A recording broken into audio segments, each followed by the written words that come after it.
So we're here with Ben. He's been in Adidas Club for about 11 months, showing up every day, trying his hardest, and pretty much not getting the results a lot of people expect to get straight away. A lot of people think that you'll get results straight away. Listen, it doesn't work like that. You sold 3 deals in the last month. 3 deals in and the last month. This is one of them. Exactly. An amazing flip deal with over 100 grand profit in it.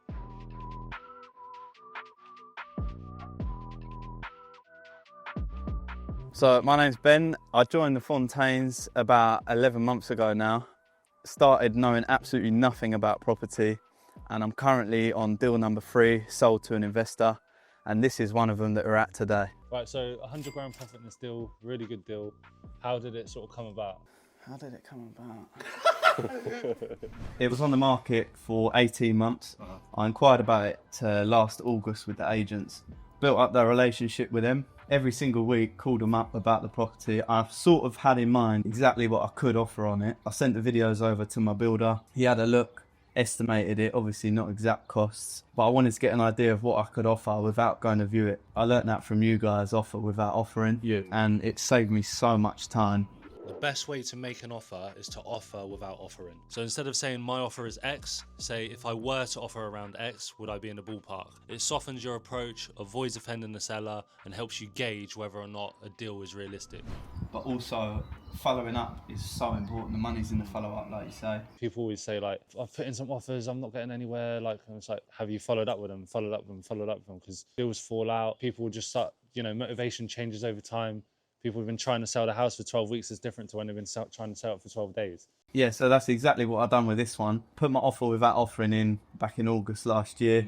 It sat on the market a while in a really, really bad state. But I followed up with the agent every single week, not just about this property, but about others as well.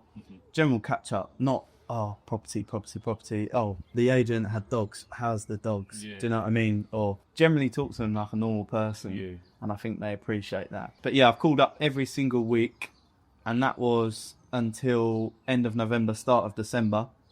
They actually said, look, it was sold, but they pulled out because they went to get a mortgage on it and they wouldn't lend on it because it's uninhabitable. Motivation changed. It was originally up for 450 when it first went on 18 months ago. They dropped it to 350, no interest, sold subject to contract, and I ended up picking it up for 250.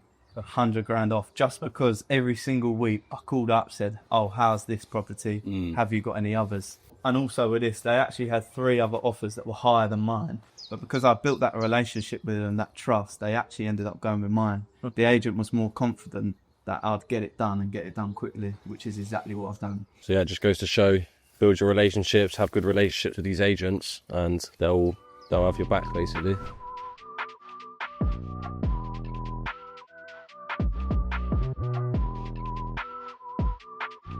So people want to get into deal sourcing, but they don't know how to get investors. So how have you managed to find an investor for this deal? They actually reached out to me from posting on social media consistently since probably last August. He said he'd been watching me for a while. He reached out, said he wants to do a deal with me. He gave me his criteria. So I've got all his criteria, his budget, what he's after. I actually brought in 3 deals. They were co-sourced, not my own. And he said no to all 3. So I went back to the drawing board and said, look, are you sure this is for you? Like, I don't know if we can work together. I brought you 3 deals now, all good deals, but you don't want them. Can you tell me a bit more specifically, or is there anything else that's stopping you from going with these deals? I actually found out he'd been stung by a saucer before, so I knew I just had to build the trust a bit more, take more time in the relationship. I was literally about to call it quits with him, but then I got an offer accepted on this, presented him the numbers, jumped on a Zoom call, he was happy. And now I'm stood in it. I see you out of everyone, like you're the most active on the social media. You're always doing the whiteboard videos, or you're always filming what you're doing or posting stuff in your stories. So how important has social media been for you? Yeah, so social media has been an absolute game changer for me. I wouldn't be where I am today without it. So I post really everything I'm doing on my story, deals that I'm doing, viewings, general updates.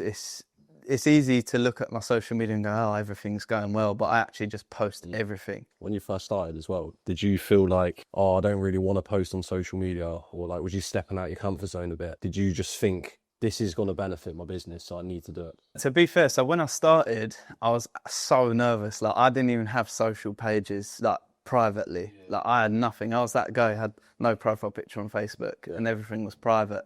But it was actually the first Dealers Club meetup we had, the golf day.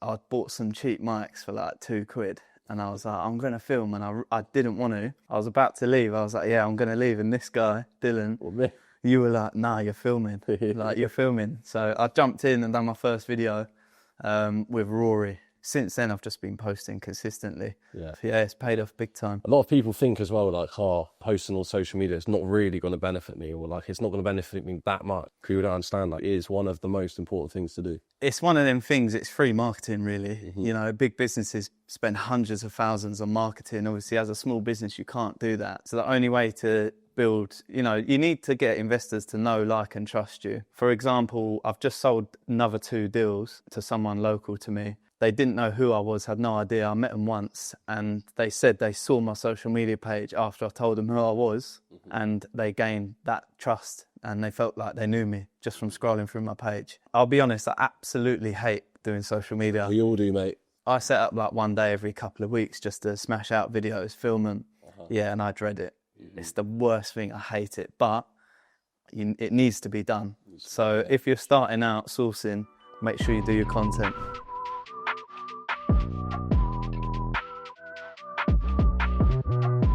Ben, run us through the numbers. Quite a juicy deal, quite a hefty refurb, nice bit of profit too. So we purchased this for 250,000, spending 72,000 on the refurb. So legal fees, selling fees and stamp duty came in at just under 22k. So all in 344,000, GDV of 450. So just over 100k profit on this one. Right, so obviously you've been grafting for months and months and months, and at some point you might have thought, you know, I'm not actually getting anywhere, so a lot of people would have quit. So how do you keep your mind right for people that are watching at home that want to get into this? Like, how do you stay focused and not give up? For me, there's 3 things. I'm a big believer in delayed gratification. I read quite a lot on bits like that, listen to podcasts. I know that sounds like every entrepreneur ever. But no, seriously, delayed gratification, just putting the work, showing up, being consistent. Yeah, so I really relate it to going to the gym. 2 years ago, I used to weigh 118 kilos and now I'm about 88 kilos, 89. Yeah, so it really stems from going to the gym, showing up. 6 months down the line, I thought I looked no different, but you've got to do the same thing every day. And I've moved that over to my business now. You talk about your non-negotiables, what are they? So my 3 non-negotiables every single day. The first one is not business related, but it's move my body, whether that's go gym, walk the dog, go for a run. Helps me go into the day with a fresh mind, or that shows in my business. So my second non-negotiable is I check my CRM every single day. I've got it set up for leads, agents that I need to follow up with, properties that are either a hot lead, cold lead, offered without offering, the list goes on, what's in conveyancing. I check that every single day and I make sure I go through every single property without fail. And the third one is I do outreach to potential investors. So basically, to get my mindset, just get fat, go to the gym, start a business, and then the deals start coming. Okay.